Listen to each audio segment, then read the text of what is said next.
Malah kan ada yang minta nomor togel lagi. Jadi ke Pekong minta nomor togel? Ah, Ada dikasih? ya tergantung pekongnya ini. Kau pribadi pernah nggak mengalami kayak gitu? Saya pernah, kebetulan saya pernah Minta nomor togel? minta. Terus apa yang kau alami? Kayaknya sih gendro ya. Bener. Ah, Di gudang itu?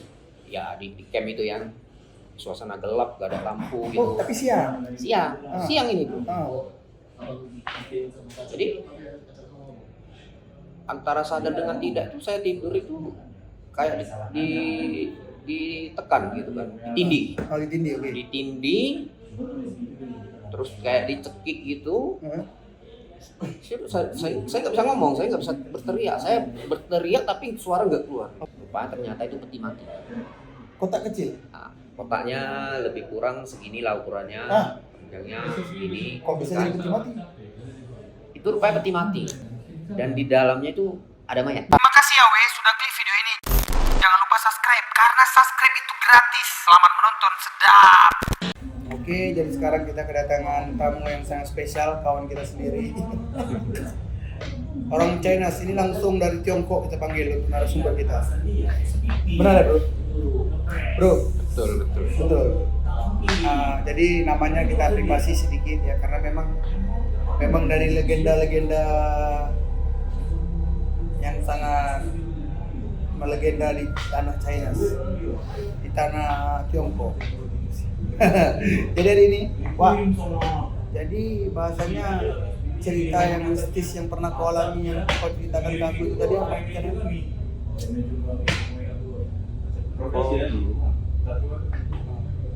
Kalau untuk cerita mistis yang versi Tiongkok itu saya belum pernah mengalami ya. Gak ada, serius. Ah, Bro, gini. Sebelum kita cerita itu, tapi kau ada kan? Ada cerita mistis yang pernah kau alami ada? ya kalau cerita mistis yang di dalam negeri aja ada. Ada. Oh, dalam negeri. Ah, Tapi kalau hantu-hantu China itu nggak ada? hantu China kebetulan aku belum pernah ngalami bro. Belum pernah ngalami. Oke, siap. Jadi gini, sebelum kita cerita, aku mau kenalan. Gua ini profesi Saya teknisi kamera. teknisi kamera. Oke, terus boleh tahu sebelum ente ceritakan mistis itu, sebelum kejadian itu, Cok, kau ceritakan awalnya sehingga bisa terjadi hal yang mistis itu. Gitu. Awal-awalnya kayak mana? Itu ngapain gitu? Kok bisa ke situ gitu? Awalnya kayak mana? Itu kejadian di tahun 99. Tahun 99. Ya, awal pertama saya tamat sekolah, saya langsung kerja. Kebetulan saya kerja di pabrik triplek ya. Oh, pabrik triplek. Iya, Tahun berapa itu? tahun 99. Oke. Itu pada saat itu saya kerjanya di bagian gudang. Udah. Iya. Saya kerja lebih kurang hampir 2 bulan. Hampir 2 bulan. Nah, itu saya mengalami.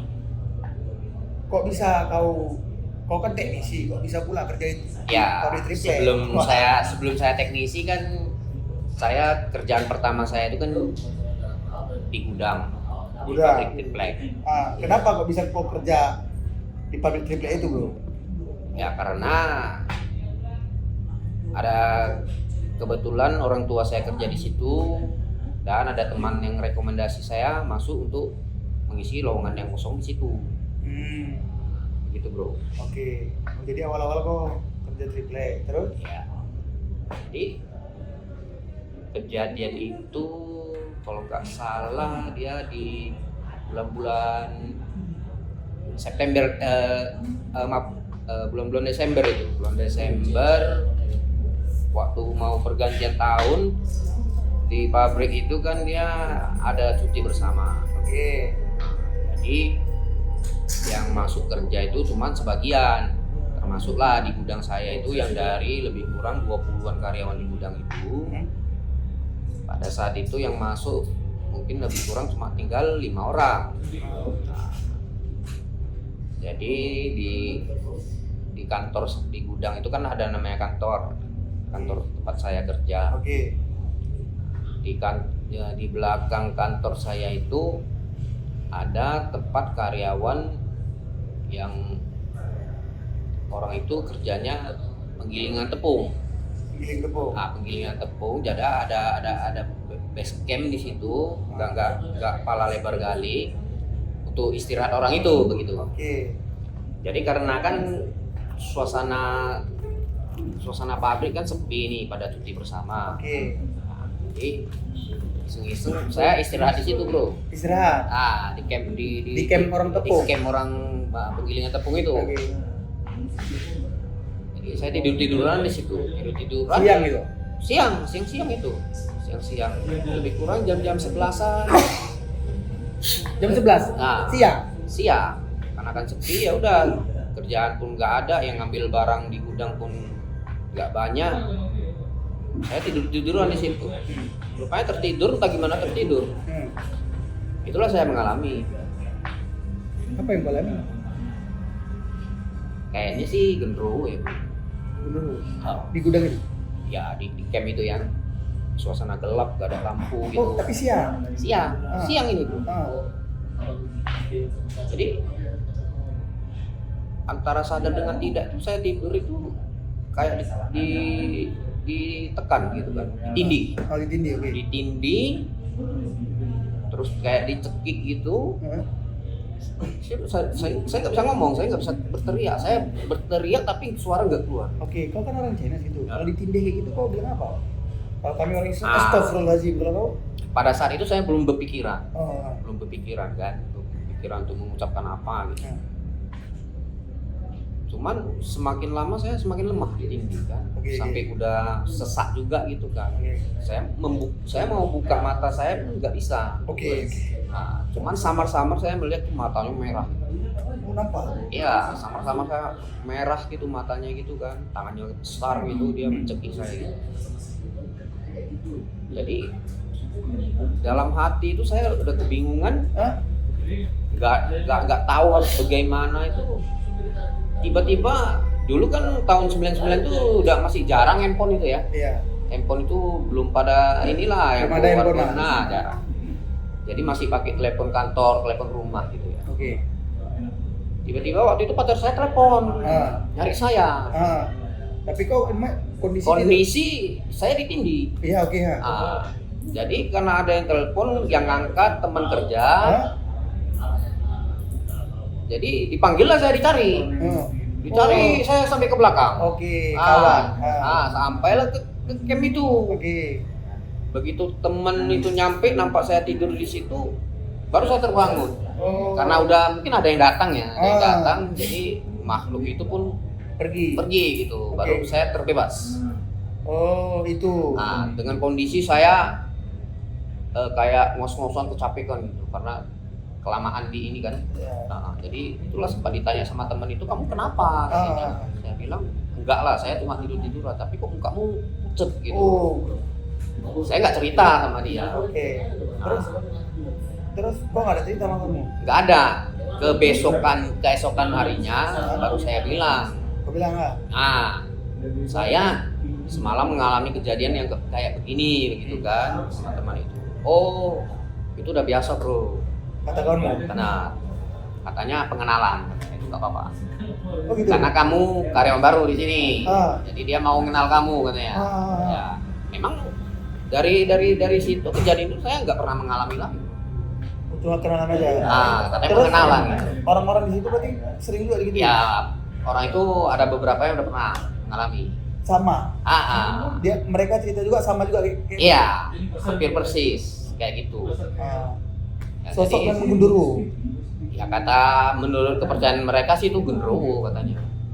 Karena sosoknya hitam, matanya merah dan tangannya besar gitu. Dia mencekik gitu. Terus kau masih kerja situ?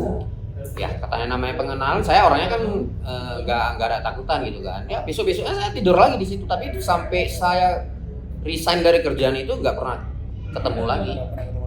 Itu waktu baru-baru. Baru-baru saya memang kerja.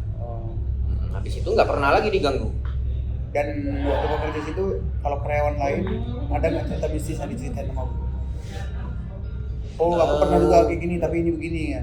Ada, karena gini bro ya, di pabrik itu dia ada mes. Ada mes kan lain lokasi lah ya, lain lokasi dengan gudang. Dan mes itu pun memang suasananya serem gitu. Serem. Nah, itu saya mengalami lagi sekali, tapi saya nggak nampak. Nanti itu mes untuk orang istirahat, kayak nanti kan jam 12 kan kita, kalau namanya di pabrik itu kan jam 12 kita OC, gitu kan? Nanti OC 1 jam, jam 1 kita balik kerja lagi. Jadi ada sebagian yang tidur di mes itu. Nah, kebetulan satu hari itu kawan-kawan saya nggak ke mes itu, saya sendiri, kan? Saya bawa makanan, makan di situ, habis makan saya istirahat di mes itu sendirian. Tapi udah berani. Ya saya kan memang orangnya nggak takut, bro, nggak takut kan. Ya, saya sendirian di situ. Ya nggak ada angin, nggak ada hujan, itu pintunya semua buka tutup sendiri semua, bro. Benar? Pernah kau alami? Iya, tapi sosok itu nggak nampak. Pintu jendela. Dia kan satu mes ini kan, satu mes. Kayak rumah dia kan, kayak satu ruangan lah gitu. Tapi dia ada kamar tidur 2 gitu, ada apanya, ada di belakangnya ada kayak dapur gitu kan. Saya kebetulan nggak di kamarnya, saya istirahatnya di dekat dapur itu di bawah lantai aja. Tapi setelah saya siap makan itu saya tiduran di situ, itu nggak lama pintu depan buka semua, pang. Saya pikir ada yang nyusul saya kan, teman mungkin kan. Saya diamin, saya panggil, saya tanya siapa, nggak ada yang jawab gitu. Udah saya biarin. Nggak lama pintu yang dua kamar ini, kamar tidur ini terbuka, tutup juga gitu. Terus ada suara derap langkah. Ada langkah? Ada langkah gitu. Wah, kayak berjalan masuk gitu. Wah, ada nampak gambaran muka itu kayak gimana? Nggak ada. Ada kayak gini? Kalau ya lebih kurang ada mirip-miripnya ya. Kalau ini yang kan, kejadian pertama. Soalnya ini kan kau ceritakan kayak gini. Yang kayak gini ya tuh. Yang iya. apa? Yang matanya merah. Mata merah ya? Ini nih. Benar ini. Wah, kayak begini. Kau kan orang Chinese. Orang Chinese percaya ada gundurwo. Menurut kau? Gimana ya? Kalau kita bilang nggak percaya, mungkin yang nggak pernah mengalami. Kalau saya pribadi sendiri, saya mengalami, saya percaya. Kalau orang-orang Chinese lain percaya dia ada pocong, ada gundurwo, percaya? Nggak semua mungkin ya, bro. Kalau orang Chinese? Tapi kalau saya pribadi saya percaya, karena saya udah mengalami. Real. Udah digambar semua kayak. Ada kan yang matanya merah gitu? Merah. Gundurwo. Jadi kayak gini lah orang-orang lebih, Pak. Jadi pernah kejadian lagi ini di rumah lagi. Rumah ini kok jangan ngarang-ngarang tuh. Enggak. Serius. Bener. Okay. Ini di rumah. Saya ini kan sebelum saya mengalami itu tetangga seminggu yang lewat itu kan tetangga udah pada cerita. Ini di belakang gang saya ini sering ada nampak itu bayangan besar gitu. Oh. Pas di samping rumah saya itu pas perbatasan ada gang. Iya. Dan kalau malam itu gelap. Oke. Gelap.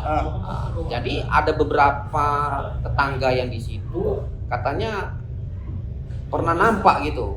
Bayangan besar hitam gitu. Gundurwo juga, Bro. Ya menurut orang itu gundurwo kan, Bro. Kau pernah nampak? Saya nggak pernah nampak. Kebetulan saya nggak pernah nampak. Tapi setelah seminggu atau seminggu lebih begitu. Ceritanya gimana? Itu saya alami. Di kamar saya. Ya saya kondisinya ditindih lagi gitu. Ditindih. Tapi pada saat itu saya udah ada pernah cerita ke orang tua juga atau ini kan kami kan agama Buddha. Oke, Buddha. Adalah dikasih bacaan gitu. Kau baca apa, Pak? Biar tahu, boleh? Kalau kami sih biasanya bacanya itu Amitabha aja gitu. Terus? Amitabha dalam bahasa apa kan? Mungkin bahasa Indonesia itu Amitabha. Tapi kalau kami agak ke Chinese-nya Amitofo. Jadi waktu kau ditindih. Itu aja kita baca aja ulang-ulang. Oke, gitu-gitu. Terus? Pergi dia? Enggak lama dia pergi sendiri. Serius kau pergi? Bener. Baca apa tadi? Amitofo. Amitofo. Berarti hilang dong? Oh, Dia bikin sendiri.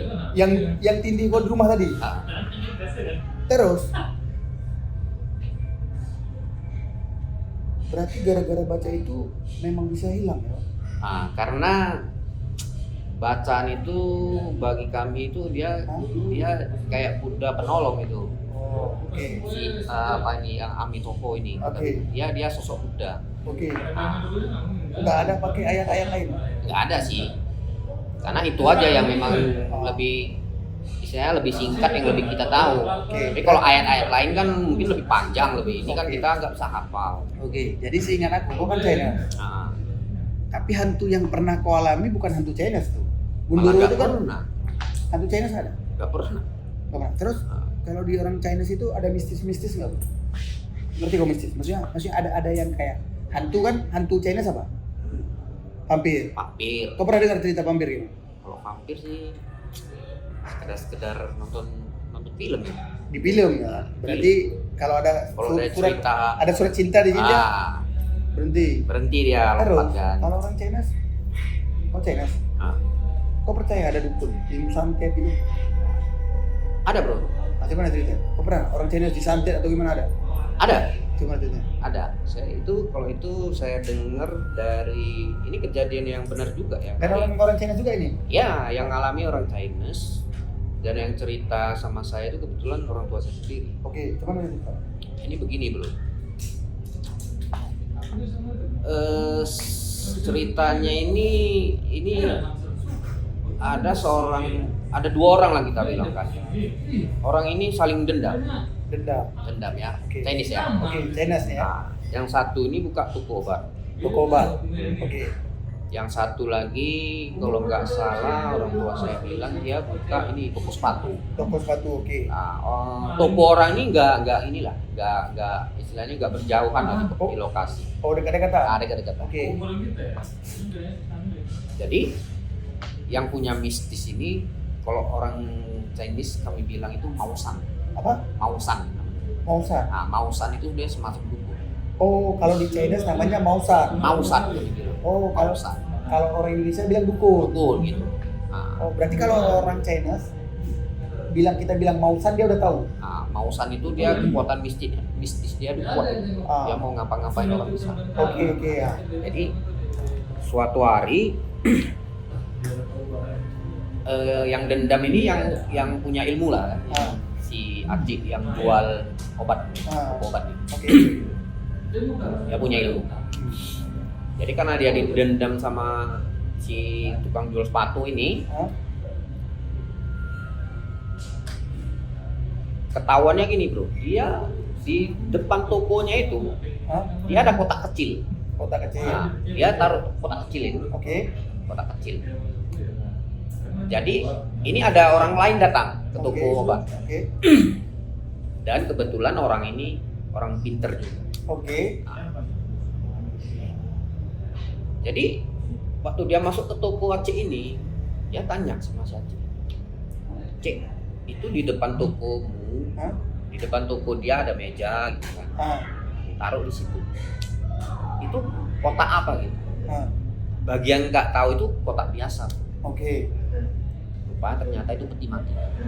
Kotak kecil. Nah, kotaknya lebih kurang segini lah ukurannya, panjangnya segini. Kok bisa jadi peti mati? Itu rupanya peti mati. Kok bisa jadi? Ya, peti mati istilah peti mati apa kita bilang? Bukan imitasi apa namanya itu? Pengecilan namanya apa? Kecil gitu.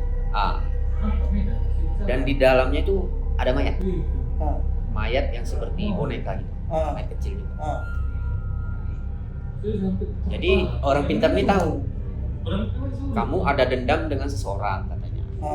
Tapi kalau bisa kamu lepaskan dia, jangan kamu kurung dia di sini. Sementara si tukang jual sepatu ini udah sakit-sakitan. Oke. Udah sakit-sakitan, udah berobat kemana nggak bisa sembuh. Nggak sembuh. Gara-gara ada kotak tadi. Iya. Rupanya nyawa dia dikurung di situ. Di dalam peti kecil itu. Peti mati itu. Jadi sama orang pintar ini dia nasihatin sama si Acik ini, kalau bisa kamu lepaskan dia, karena buat kamu ini, biarpun nanti dia mati, buat kamu ini dosa kamu lebih parah. Nanti kamu matinya lebih parah dari dia. Oh gitu. Oh, yang pintar tadi ngomong. Kenapa bisa dia bilang gitu? Karena dia kan tahu. Dia kan tahu. Kenapa dia tahu itu kotak? Orang lain sepertinya kayak kotak perhiasan atau kotak apa aja kan, orang pikir kan. Tapi begitu si orang pintar masuk, dia udah tahu ada yang dikurung sama dia. Karena kan dari aura Aceh ini dia udah tahu. Ini Aceh ini ada bisnisnya. Yang saya bilang itu ausan itu. Jadi setelah kejadian itu kan, memang mungkin terpengaruh juga dengan orang pintar ini, dinasehati, sembuh. Terakhir dilepas lah. Sembuh. Ya, yang sakit ini sembuh dengan sendirinya. Sembuh dengan sendirinya. Iya. Nggak ada dibaca-baca. Nggak ada orang Chinese potong ayam warna hitam. Nggak dibikin apalah istilahnya. Nggak dibikin syarat ini syarat itu. Mandi kembang. Nggak ada. Karena begitu istilahnya dibalikan kan, nyawa dia, roh dia itu dibalikan, nggak dikurung lagi, otomatis dia sembuh. Dia sembuh sendiri si kawan ini. Terakhir sama orang pintar nih diketemukan mereka. Mereka diketemukan. Udah ketemuan. Jadi ada dendam apa diselesaikan. Jangan pakai cara ini. Ya terakhir damai. Kawan jadinya, ya saling memaafkan lah gitu kan. Tapi memang disantet. Memang itu jelas santet. Berarti orang Chinese ini percaya juga? Ada santet? Ada dukun. Iya. Ada dukun. Ada. Dan dukun itu orang Chinese. Iya. Tapi nggak semua orang yang punya ilmu yang begitu. Oke, berarti orang Chinese kalau dia sakit-sakit ada juga nggak ke dokter, ke dukun. Banyak bro. Biasanya kita ke dokter dulu ya, pada umumnya ya. Kok menurut kami kan, biasanya ke dokter dulu. Ke dokter udah berapa kali nanti ditengok penyakitnya enggak ini. Itu ada satu lagi yang tanya pekong. Ada pekong yang itu. Yang pekong itu bukan yang itu sebetulnya dia bukan dukun, dia pekong, dia kemasukan. Kemasukan dewa-dewa gitu kan. Kan kayak kesurupan doang. Iya. Kau nggak takut? Udah biasa. Kalau yang kayak gini udah biasa. Itu menurut kau hantu mana masuk pekong? Kalau kami kan namanya bukan hantu dia. Jadi apa? Dewa gitu, kayak dewa. Oh, yang di pekong tuh? Dia ya, kemasukan dewa, bukan masuk hantu. Bukan. Kayak kami kan ada dewa Sukukung. Ya kan? Berarti dia yang masuk? Dia yang masuk ke tubuh. Oh, pantas kalian nggak takut? Karena biasanya yang masuk ini dia baik, dia dia bukan ngerusuhin kita pas masuk itu dia apain kita enggak. Dia istilahnya mau menolong. Kita ajak mau cakap. Ya mau. Kasih solusi. Malah kan ada yang minta nomor togel. Jadi ke pekong minta nomor togel. Ada dikasih. Ya, tergantung pekongnya ini. Kau pribadi pernah nggak mengalami gitu? Saya pernah, kebetulan saya pernah. Minta nomor togel? Minta. Terus? Jadi kok ke pekong bukan berdoa, minta nomor togel? Enggak. Ini pekongnya beda bro. Ini Chinese kita kan Chinese yang gimana ya? Kalau kita bilang. Kalau saya ini kan masih ada dua yang saya jalan. Oke. Istilahnya kalau yang benar itu saya agama Buddha. Tapi agama Buddha itu nggak ada yang pekong-pekong yang kayak gini. Oh kalau agama Buddha nggak ada pekong-pekong, tapi ada banyak pekong. Kalau Rupang, Dewi Kuan Yin, Rupang Buddha itu ada. Tapi kalau yang saya bilang yang pekong-pekong ini lebih dia ke Konghucu. Konghucu ini mau nggak mau ini adalah istilahnya adat istiadat dari leluhur nih tuh, terbawa sampai kita sampai sekarang. Jadi kepercayaan itu tetap ada gitu sama kita. Jadi kau pernah datang ke pekong? Pernah. Minta nomor togel? Cuman awalnya nggak pernah minta togel. Awalnya nggak pernah minta nomor togel. Kenapa kau bisa berpikir di situ minta nomor togel? Kalau minta nomor togel ini kan waktu kecil-kecil itu kita ikut orang tua. Kan pernah kan ini, dan orang tua itu tahulah orang tua zaman dulu kan. Kalau udah suka dengan togel ini Ya yang dicarinya gitu lah pekong itu. Oke, Tuh, Kak. pekong itu nanti kasih nomornya. Gitu tuh. Ada terbukti gitu. Ya pernah ada. Oke, mana ceritanya? Pergi. Nah, tanya. Ah. Tapi kan kadang gimana kita bilang? Pernah kau tanya? Bukan masalah pernah Kau sendiri pernah pernah? atau tidak dulu. Ini kita cerita ke orang tua dulu kan. Oke. Yang sana itu dikasih nomor gitu katanya. Pergi lah orang tua. Tapi ternyata nggak dikasih nomornya nggak gitu. Oh. Kan gitu. Oke. Ah, jadi bermula dari kecil itu sering ikut orang tua. Memang ada yang kayak gini kan. Ah. Nah, saya ngalami itu, saya sendiri bertanya itu awalnya bukan togel. Oke, jadi Pak tanya apa? Yang saya tanya itu masalah lain. Oke. Masalah lain saya pernah nanya. Kalau nggak salah itu masalah yang saya tanya itu bro, oh begini, pas waktu itu saya kayaknya udah malas sekolah. Udah malas sekolah. Nah itu udah SMA 3 nih bro. Nah.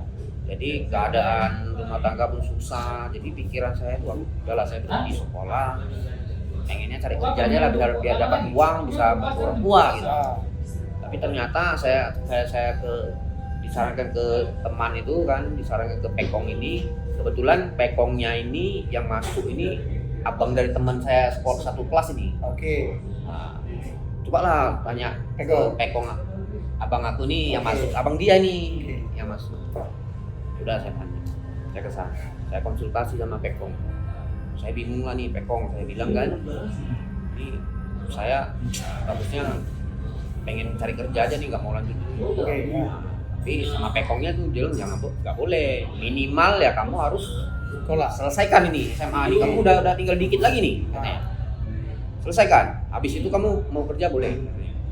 Kalau kamu nggak mau kuliah kerja boleh, tapi ini harus selesai katanya. Nggak boleh. Ya, habis itu kan baru saya tanya kan, aduh pekong ini gimana ya? Saya susah nih dari segi ekonomi ini susah, orang tua tinggal tunggal kan. Tanggungan banyak. Inilah pekong ada nggak rezeki buat saya? Oh baru. Baru Oke. ingat sana. Oke ya. Terus? Aduh, lu masih umur berapa aja udah main judi ya kan? Kata dia. Togel gitu kan. Ya. Mana saya bilang pekong saya kan perlu uang jajan juga nih, saya bilang gitu kan. Oh ya udahlah, dikasih bro nomor. Dikasih sama dia? Nah, tapi bukan 2 nomor gitu ya, dikasih colok sama dia waktu itu, colok. Dia yang ngasih atau dia ada kemasukan dulu? Dia kemasukan lah, namanya udah pekong kan dia kemasukan tadi. Oke. Kemasukan. Oke ya. Karena saya minta, saya ngeluh, saya ini Oke, kan, oke. dikasih. Berarti dia sadar gitu ya? Kalau kan kesurupan Wak? Dia kesurupan, yang dia pasti otomatis orang aslinya itu nggak sadar. Kalau ada kemasukan itu kan Oke. namanya kan roh lain. yang Iya, masuk. oke. Yang ngomong itu bukan dia. Oke. Oke, terus? Jadi udah saya ngeluh, saya apa gitu, minta sama dia kan, dikasih. Oke, ini saya kasih kamu sekali aja. Tapi nggak 2 nomor ya. Nggak. Ini colok aja gitu. Colok aja. 1 nomor ya. Saya udah lupa tuh tak berapa nomor yang dikasih ini. Tapi jangan main banyak-banyak katanya. Oke. Cukupnya aja, Oke. uang jajan mungkin. Oke. Udah. Besoknya saya beli, saya pasang bro. Kembali. Dapat memang dikasih. Kena bro? Ya kena. Memang. Betul. Karena memang dia nolong saya kan. Dia Kena, udah bro. tahu. Iya, dia Kena, tahu. serius, bro? Bener, tapi kan colok aja itu bro. Kan bayarannya tuh agak banyak kalau colok 1 angka aja tuh. Kalau orang togel tahu lah itu colok. Oke. Coloknya colok bebas nah. Oke ya. Itu sekali itu aja lah. Saya minta tolong sama dia. Oke.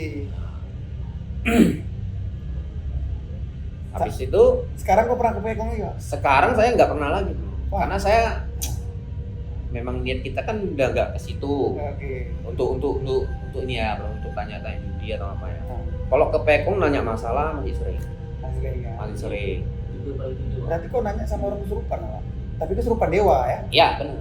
Wah, kau kan orang Chinese. Menurut kau lebih serem hantu China atau hantu Indonesia? Hantu Indonesia cemana pula ya? Oh iyalah, hantu Cina atau hantu Indonesia? Kalau menurutku sih pribadi tuh hantu Indonesia lebih serem. Seremnya? Gimana ya? Hantu Indonesia itu banyak jenis loh. Ah, Enggak kan? yang kau tahu? Oh. Genderuwo ada, kuntilanak, Kuntilanak. pocong. Pocong. Belum lagi yang ngesot-ngesot itu Yes. apa? Tuyul. Iya, tuyul. Nah, Kalau Chinese Chinese nggak ada kayaknya. Vampir. Paling vampir dan kayak sesosok apa gitu, hantu gitulah, hantu dengan pakaian. Kalau yang pernah saya dengar, saya nggak pernah ini ya, tapi dari cerita turun temurun itu ada sering itu hantu yang paling ganas itu bagi kami itu dia sosok perempuan, dia pakai baju merah semua, itu rambut panjang pakai baju merah. apa itu namanya? Biasanya hantu ini yang hantu mati yang penasaran itu, mungkin dia kecelakaan Iya, satu, orang Chinese sebutnya apa? ya kayak hantu biasa aja sih. Oh, itu juga. Hantu juga sih, tapi dia yang paling serem gitu. Oke, orang Chinese pernah nggak kesurupan? Ya pernah. Kau keluarga kau pernah kesurupan? Kalau keluargaku kebetulan belum, tapi Kau pernah nengok orang Chinese kesurupan? kalau lihat orang Chinese kesurupan pernah. Pernah. Waktu kesurupan dia bawa kemana? Maksudnya bawa kemana? Orang Chinese ini kan kesurupan, dia bawa kemana? Orang kesurupan itu?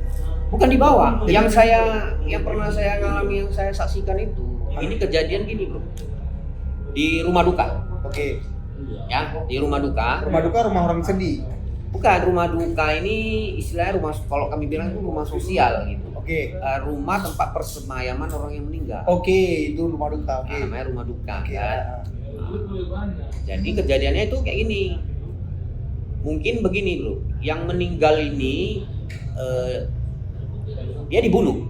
Oke. Dia dibunuh penasaran. Oke. Kan penasaran. Jadi mungkin ada kata-kata terakhir dia itu Hah? yang ingin dia sampaikan ke keluarga, Oh, ke oke. Nah. istrinya, Oke ya. ke anaknya gitu kan. Oke. Ya. Jadi pada saat itu keponakan dia Ah, dimasukin masukin. sama yang meninggal ini. Yang meninggal masuk ke keponakan dia. Keponakan dia, Oke. bukan anaknya ya, Oke. ke keponakan. Ah, Nah, oke. melalui keponakannya itu baru dia ngomong. Ngomong apa dia? Ada yang disampaikan gitu. Ada yang disampaikan. Oke. Dan waktu ditanya balik dia nih, Hah? bener. Kayak minjem tubuh aja dia bro. Kau melihat sendiri? Saya melihat sendiri. Terus? Ini kayak minjem tubuh aja dia. Oke, Han. Jadi ditanya dia itu umur berapa, nama siapa, dan kejadian-kejadian yang dia alami semasa dia hidup. Dia ngomong sendiri semua jelas. Oke. Menurut kau itu bukan hantu? Memang jasad dia? Memang roh sekali? Roh dia. Oke. Roh dia yang masuk. Dan kau percaya itu? Mau nggak mau percaya bro, Oke. karena yang dibilang itu semua benar. Oke. Oke. Terus gimana cara dia pergi dari kesurupan itu? Setelah dia ngomong, Oke, setelah setelah dia sampaikan yang apa yang mau disampaikan udah selesai, dia pergi sendiri. pergi sendiri. Ah, Oh, nggak ada pakai apa? Pakai Nggak semburan ada. atau pakai apa? nggak ada. Orang China mengusir itu cemana? Tahu? Saya kurang paham kalau istilahnya gini bro, yang saya saksikan ini kan kebetulan yang istilahnya arwah yang meninggal itu kan masuk ke keluarga sendiri dengan kondisi tujuannya baik. Iya. Berarti dia Karena kan dia pergi sendiri aja. hanya menyampaikan pesan kan Iya. yang belum sempat dia sampaikan gitu. Iya. Udah pergi dia. Ya setelah dia ngomong itu dia pergi sendiri. Tapi ada juga kan yang jahat. Ah. Ada juga yang jahat. Setahu kau ngusirnya gimana? Kalau ngusir itu Dibawa ke pegang juga? dengar dari cerita itu biasa dibawa ke pekong. Bro. Berarti lawan. Istilahnya Kan yang di pekong kan kesurupan juga. Kalau orang pribumi itu kan mungkin pakai ustadz ya. Iya. Kan dibaca-bacain. Kalau kalian nih ya, Kalau kita tuh ke pekong. bawa ke pekong. Kan di pekong tadi orang kesurupan juga. Iyalah. Yang nangani dia berarti dewa ini. Oh. Dewa dengan roh jahat ini kan Ah. masuk ke badan orang kan. Sembuh. Nah, itu dilawan. Ada yang bilang sembuh. Ya mudah-mudahan banyak sih yang sembuh. Bro. Banyak yang sembuh ya. Ada juga yang kalah ilmu. Hah? Pekong ini muntah darah. Oh, ada gitu. Ada. Serius? Pekong ini ya. Lagi ilmu deh. Ya ilmunya istilahnya ilmunya masih di bawah kan. Oke. Masih kurang. Gak bisa dia naklukkan ini. Muntah darah dia. Siap. Tapi kau sebagai orang China tadi pernah ketemu cuma gunduru. Ya kalau saya pribadi cuma pernah ketemu genderu. Oke, Yura, apa lagi buat cerita? Nggak perlu kita tanya lain lagi ya? Udah cukup kan? Oke, Setengah jam juga bro ya. siap. Oke, brother, terima kasih banyak ya Oke, bro. ceritanya. Yang jelas aku baru tahu juga ya, berarti kalau di Pekong itu berarti ada orang kesurupan. Ya. Makanya wangi-wanginya seperti itu ya. Karena aku pikir di Pekong itu orang cuma sembahyang aja. Enggak, Pekong itu kan makanya saya bilang bro, Pekong itu kalau untuk Buddha dengan untuk Konghucu dia beda. Kalau Pekong itu lebih ke Konghucu. Konghucu itu rumah ibadahnya bisa kita bilang itu namanya kelenteng kan. Nah, Kelenteng, Berarti ada orang kesurupan dewa-dewa gitu, orang yang bisa memasukkan gitu. Tapi kalau di Buddha itu kan cuma vihara. oke, Vihara. siap. Mungkin nanti kita cerita lagi lah tentang yang lebih banyak tentang percinaan ya kan. Boleh bro. Percinaan, kalau nanti ada yang senang, yang suka, apa yang kalian mau tanya tentang percinaan, maksudnya tanyalah yang wajar-wajarnya. Iya. Ya, pertanyaan ini untuk menambah wawasan kalian juga ya. Aku kau ceritain jadi nambah juga ya. Tadi apa kalau dukun di orang apa? Orang China bilangnya apa? Itu Mausan namanya. Mausan. Jadi kalau orang China itu mana tahu kalian, kau Mausan, bilang Mausan aku kan nggak tahu. Jadi orang Cina kalau Tapi panggil itu kau Mausan itu pun udah ini bro, istilahnya yang punya ilmu Mausan ini pun udah jarang. pelajaran ya. Ya. Enggak lah, mana tahu kan jumpa pula Cina-Cina di Mausan katanya. Berarti kau bilangnya dukun gitu ya kan? Benar ya, Pak? Bener. Benar. Jadi kan nambah ilmu juga. Ya, terus banyak lah. Jadi apa yang mau kalian tanya nanti tanya aja di bawah di kolom komentar. Pastikan kalau videonya oke, mantap. Nanti kita tambah di part kedua. Kalian mau tanya apa nanti aku bakal tanya juga lagi kembali sama kalian kita. Makasih banyak ya bro. Oke bro. Aku mau pamit dulu. Jadi makasih banyak udah nonton video kita. Semoga bisa menghibur kalian pastinya. Aku Nodi. Assalamualaikum. See you next time. Bye.